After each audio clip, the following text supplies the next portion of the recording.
Hey guys, welcome to the Q3 Product Features webinar. My name is Daniel Harry. I'm a Senior Customer Success Manager here at UpKeep. We are joined by Ryan Chan, our CEO. Hello. And Rachel Whitland, one of our product managers. Hi. Today we're going to be talking about what we've rolled out in the last quarter. Yes. We rolled out a lot of stuff. It's pretty awesome. Yeah, Super excited. This quarter was great. We had a lot of exciting features go out. Stoked.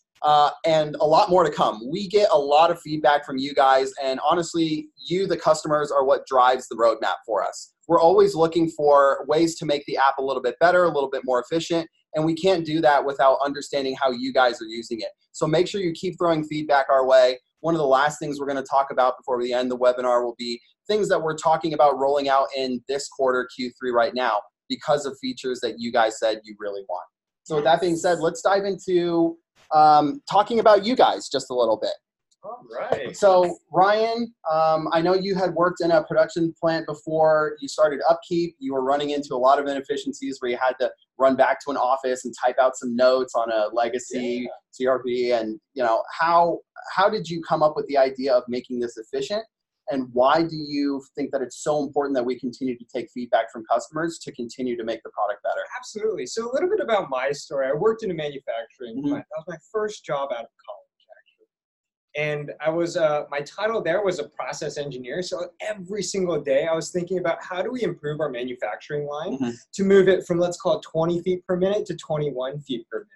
But what we realized as an entire organization was it wasn't so much about making our equipment go faster, but more about making sure that our equipment was more reliable and that we reduced downtime. So as an organization, we spent a lot of money purchasing this solution that basically said, hey, we're going to help you reduce downtime. We're going to help you streamline maintenance on your equipment. But what wound up happening was spend a ton of money, rolled it out to the rest of the team, and no one used it. Yeah. And so what happened was the entire premise that we purchased the system off of, basically the data insights, the reports, insights that we were supposed to get, we didn't get any of that because the team didn't adopt to that solution. What actually wound up happening was people would write everything down on a piece of paper. And now that we implemented this desktop-based solution, we had to ask everyone to come back to a desktop at the tail end of their day and retype all of their notes back into this desktop system. It actually was making and adding more process onto their days, lives, and jobs instead of making, basically their days easy. So the whole premise of UpKeep was really taking our customer, putting our, basically stepping into their shoes and figuring out how can we make your guys' lives easier, your jobs easier. And we realized that with a mobile solution, that solves a huge key part of it. The second part of it is this usability. So instead of this double, triple entry process that was going from paper and pencil back into desktop software, it enabled our it enabled our team and our customers today to be able to snap a picture, create a work order, annotate it all from when they're standing right next to that piece of equipment. So that's really the story behind UpKeep. We talked about why, you guys, our customers, are so important. Is because you guys are the fuel for innovation. You guys are the fuel for innovation in this space and pushing us to be, 10 times better, better than we were at our old manufacturing plant, better than we are even today. So I'm super excited about this. We had an awesome Q2 from a product perspective. Yeah. I think we got some pretty cool things lined up in Q3 as well. Yeah, so speaking of Q2, Rachel is essentially the end-all be-all for deciding what gets rolled out there. So talk a little bit about how you sift through the hundreds of feature requests that we get. How do we determine what are the ones that are most feasible for us to roll out and would make the biggest impact for our customers? Definitely. How do you decide that? Yeah, so we're definitely very customer-centric here at UpKeep, and a big part of the way we figure out what features we want to roll out is we really do listen to every single piece of feedback that we get from our customers, and we're looking for what's being asked for, why our customers need it, and we take a look at really what we're getting that most people need, and it's going to be the most impactful. So I think sifting through that, it's really getting an understanding of why our customers need it, how many of our customers need it, and just making sure it's going to be something that's going to take their teams to the next level with our application. That being said, if you have something that you think is maybe making your lives a little bit more difficult, but you don't think it's that important, please reach out to us and let us know. Because if you're one person experiencing it, there's probably tens, hundreds of other customers out there who might be experiencing it or will soon experience it down the road. So the more people we hear from, the faster we'll be able to put it into production for you guys. Absolutely. Every piece of feedback is important to us. So Yep. definitely submit it. Awesome. Okay, so the first major thing that we rolled out for Q2 was floor plans. Ryan, Rachel, talk to me a little bit about why floor plans were so important to roll out for UpKeep. Floor plans are so critical for us. When we think about managing our facilities and our assets within the facility, we realize like, hey, we've got our equipment, they're placed in actual buildings and facilities. Mm-hmm. But then what we also really push ourselves to think about is, okay, well, how can we make the technician's life even easier, right? We're extremely customer focused. So this idea of floor plans really came from the technician out in the field. How do they know where to go, which piece of equipment they need to repair? Mm-hmm. It all comes from knowing the building layout. It all comes from the floor plan, right? Mm-hmm. So we created this awesome new feature that basically allows you to upload your floor plans, place little annotations within the floor plan that allows you to tell the technician and for the technician to know exactly where to go to repair that piece of equipment, to get access to that building, to open that door. They know exactly where to go and how it's laid out. It's a big, big thing that we've heard a lot from you guys, our customers, that have helped fuel this innovation in this space. So really excited by this. Yeah, Rachel, one of the things you were telling me before was it's not just about laying out a custom mapping point and knowing where to put an asset, but something like, you know, what's the gate code to get into this store, right? Yeah, there's many different ways that people can use floor plans. Yeah. And actually to your point, you can add the asset mapping point as well as that custom mapping point for that exact reason, that you can really put whatever you need on that floor plan that's going to get your technicians where they need to be, however they need to access it. So that's definitely customization that we added for that exact reason. We're super excited to roll that out. A lot of other things we went through. That being said, if you guys also have questions, make sure you drop it in the comment box. We'll address them as they come up. If we don't get to your questions, we'll make sure to follow up afterwards with you. One of the other things we rolled out was the work order configuration. So this is really big in terms of making sure that data integrity is of the utmost importance to our clients, right? Talk to me a little bit about why we rolled out work order configuration and how important you guys think it is. Yeah, I think this is extremely important. So we actually, I believe in Q1, we rolled out work order configuration for creating a work order. Mm-hmm. So our customers let us know that this was imperative for them to be able to get that data integrity, and that how much we got the feedback of how much they needed for completing a work order as well. Mm-hmm. So it allows our customers to be able to require fields when completing a work order, in addition to creating that work order, to make sure that they're always capturing the data that they need from their teams, to make sure that everything's on track, that they can get their reporting done efficiently, and just really gather that information that they need. Ryan, I think we were seeing a lot of times too, there were work orders where there were so many fields, but not all of them were required. They were just optional, and therefore very limited amounts of information was actually logged onto a work order, right? So how can this help that? Oh, absolutely. From this feature that we rolled out, it basically simplifies the form to show only the data that you guys care about. When we think about UpKeep, what it is at the very heart of it is a tool to capture data to enable you, our customers, to report on that and ultimately take action on them. And so we're constantly thinking about how do we make it even easier. And one way is let's just strip out all the things that you guys, our customers, don't need, mm-hmm. and let's require the fields that we really care about. And what that does now is Rachel, Daniel, you guys talked about data integrity. The whole premise behind that is, all right, now that we can trust our data, we can start pulling up the reports off of this data and start taking action off of it. Yeah. So that could mean we want to look at categories of all of our work orders, figure out where downtime came from, figure out how much time, how much money we've spent. If we don't know, for example, like, hey, maybe 20% of our work orders, someone forgot to actually fill in that field, it's hard to trust those those reports, to actually draw conclusions off of it. And so creating these required fields and hiding the ones that we actually don't care about really streamlines the process, enforces data integrity, and really pushes you guys, our customers, to really use UpKeep as a source of truth.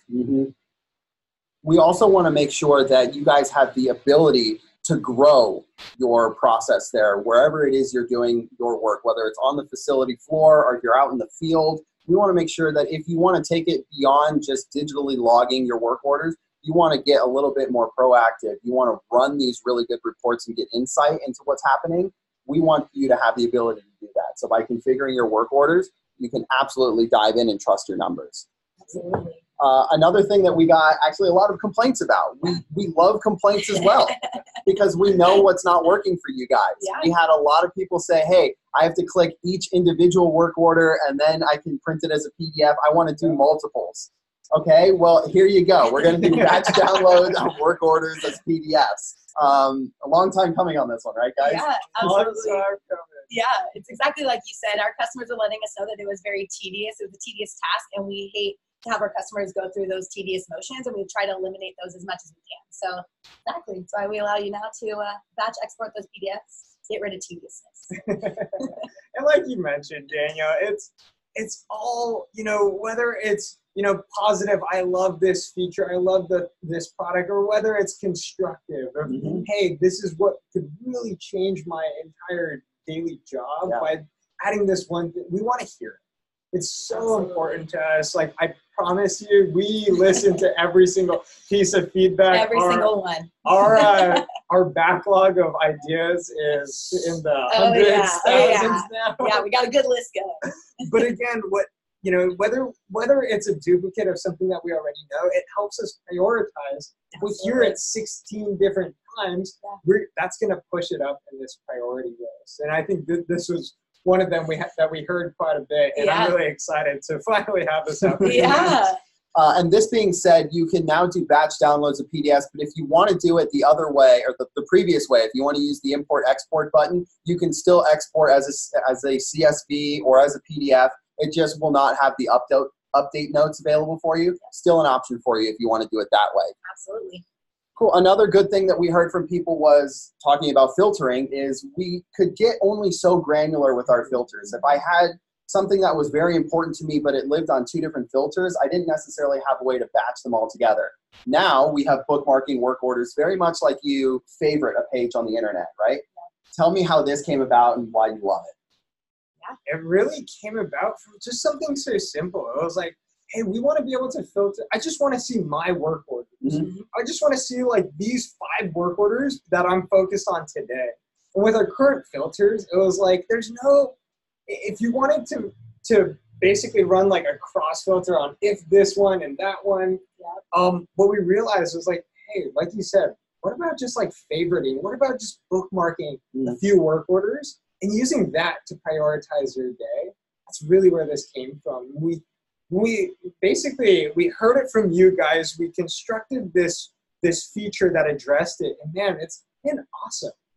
I mean, in such a short period of time, we've seen such amazing usage off of this very simple tool, but we realized that it's not so much about like the biggest, craziest features. It can also be like the smallest ones that make the biggest impact and difference. Yeah. And I love this feature for exactly what Ryan said. And I think a big part of that too is just helping each individual user with their workday and what they need. So this allows all of our users to customize what work orders they want to see on their list and personalize it for themselves. And I think that's a huge part in saving each individual user time in their day and finding the work orders they need to prioritize, what they know they need to get back to. It really just lets them customize their own list. So it's awesome. Yeah, it's incredible because sometimes what we'll do is we take feedback from you guys and we add products. Sometimes we take feedback from you guys and we replace products. Yep. So speaking of that, messaging has now been replaced by @tagging. Talk to us a little bit about why you thought we were going to replace instead of just add @tagging. And what is @tagging for people who don't necessarily do @tagging? No, I'll take this. So @tagging is the ability to basically to tag somebody in a work order in the update section. So these specific technicians, anybody involved in a work order, you can mention them so they get an immediate notification in their email, a push notification, letting them know they've been messaged and showing them that message. So the reason we chose to replace messaging is we noticed that a lot of the communication amongst teams in UpKeep was around work orders themselves. So messages was more general messaging, but being able to mention people in the update section of individual work orders really hones in the conversation on the task at hand. So it helps expedite the communication amongst teams with the notifications and bringing them to exactly where all the information is of what they're trying to address. It's all about that contextual information. So like, again, like you were saying, it's messaging, it's having a conversation with the context of the job that they're doing. We realized that was so critical for teams to communicate on a particular job. We wanted to basically 10x our update notes. And in the meantime, we realized like, hey, there was like this crossover between messages and updates. We just wanted to bring all of that into this update section and just really beef it up and create the best communication tool that provides the most context for our customers and our users. These are just 5 of the things that we rolled out over the last quarter. We did 30, 40 more of them. Yeah, it's been an awesome quarter. We roll them out probably every other week if we're slow. Sometimes it happens weekly. Sometimes it's little things like refreshing the profile page, right? We just like last Wednesday, I think we just had a middle of the week release. You guys want to make sure that you keep track of all this stuff on upkeep.com/blog. Or if you follow us on LinkedIn as well, we post all of the updates as to what we are rolling out week in and week out. Great way to keep up to date as to all the things we're rolling out. Yeah. So before I hop into what we're doing for Q3, what we have planned, talk to me a little bit about how we go from all of the hundreds of different requests to deciding what actually makes it onto our roadmap so that the customers have a good idea. Yeah. So our prioritization framework is a very long process, but I would also say it's also very simple. We basically look at what's the impact that it would have on you guys, our customers, and then we also look at level of effort. And it's these 2 simple scores. We create this priority score. We basically look at, all right, like, is it a super high impact for you guys? Would it completely change the way that you guys operate and use UpKeep? And also from our side of things, is it just a 1-day thing? Is it a 5-day thing? Is it a 7-month thing? Use this, prioritize this list, and that helps us create our basically product backlog for the next 3, 6, 12 months. Yeah. Anything that I missed there, Rachel? Yeah, no, I mean, I think you did a great job explaining that's exactly how we do our prioritization, and we definitely try and make sure going off of impact and level of effort, kind of how we talked about certain things like the bookmarking feature. Like it seems kind of small in the big picture of things, but we notice how big of an impact it's actually had. So it's things like that. We want to make sure we have these big features that we roll out, as well as these really as well as, I guess I would say, improvements in addition to features. We make sure we do a nice mix to make sure that we're always making the product better for our users based off of that feedback, and making sure that we're always improving the experience with every update that we make. That being said, as a special thank you to you guys, we want to let you in on some of the things. No guarantees whatsoever, but we're doing our hardest to roll this stuff out. Let's talk about 3 of the big ones that we really are planning on. It's in the works, no guarantees, but we're pretty sure that you guys want it, and we're doing our best to get it out to you. So let's just start at the first one, a KPI dashboard. Lots of people are asking for, how can I figure out what are good KPIs? How can I measure these KPIs? How can I do it within UpKeep instead of having to export my data out and then make my calculations, right? So let's talk about how we came about with building our KPI dashboard and what we envision it being for them. Yeah, I mean, it all started with talking to you guys. It all started with talking to our customers. What we realized was a lot of our customers, yes, we've got the reporting section, we've got the leaderboard, we've got, our dashboard, but we also saw a lot of our customers taking all of our data, running filters against it, exporting it into a CSV, and then running their own KPIs and dashboards. After we talked to probably like 10 or 20 of our customers, we started realizing, oh shoot, like some of these reports that they're running are the same exact ones. And then we realized, hey, there's commonality, and there's also best practices within the industry. that, you know, me in my old factory, we tracked and measured over time. I thought it was, you know, it just made sense to put it into UpKeep as well and create UpKeep as the standard. So you guys don't have to export your data into CSV and run all these complex reports. All the data is already in UpKeep. That's the beauty of it. So now for us, it's on us to really build out these dashboards that help align your business goals with the product that UpKeep is today and all the data that it brings in. So really excited by this KPI dashboard and some of the metrics that come out of UpKeep itself. Anything to... Yeah, I mean, all I can say is definitely keep an eye out for this feature because it's beautiful. It looks great, and I am so excited for it to go live and for you guys to be able to see it. It's going to be awesome. Building on what we rolled out this past quarter, floor plans, mobile floor plans, it just makes sense, right? It's the next step, right? I'm not necessarily at my desktop all the time. Sometimes I don't exactly know where the assets are. I have to be on the floor in order to map them. Talk about rolling out the mobile version.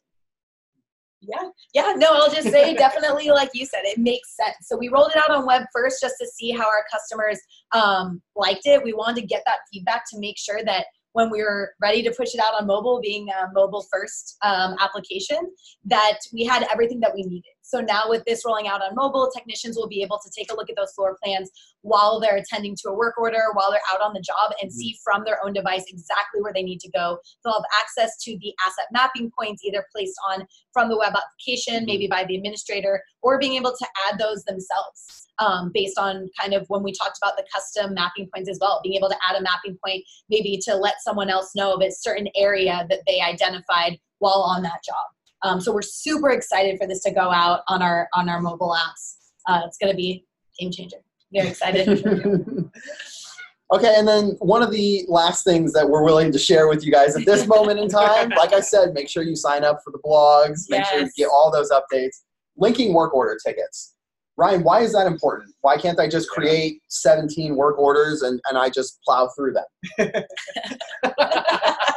Well, you definitely could, but what we realized, Daniel, was that a lot of our customers had complex jobs, and one job would actually encompass, like you mentioned, 17 different components within this job. So they would create 17 different work orders, but each work order had to be done in lockstep with one another. It wasn't just, you know, hey, we're going to do it all at the same time, or we could stagger step 17 with step number 1. Basically had to say, all right, we want to link the first job to the second job. The second job is blocked by the third job. Or sorry, other way around. The second job is blocked by the first job. And now with this idea of linking work orders, you can create this hierarchy of events. You can basically say, all right, this job has to be done before we start job number 2. Really, really important. The second thing here within linking tickets is this idea of duplicates, right? We hear, hey, we get the same request 5 different times. You know, just like for us on the product side, we're always looking at duplicates, and duplicates are actually important. It helps us identify, you know, severity or the importance of this feature. Same thing for requests within a facility. If you hear the same request 5 times, we don't necessarily want to just delete the request. But what we might want to do is say, hey, this request is linked to another request, and it's actually duplicated. So now what we can start doing is say, okay, cool, like we've pulled this request that we've heard 5 times, and when we close out one request, we also close out the other 4. So really excited by this idea of linking work order jobs and creating a hierarchy of events.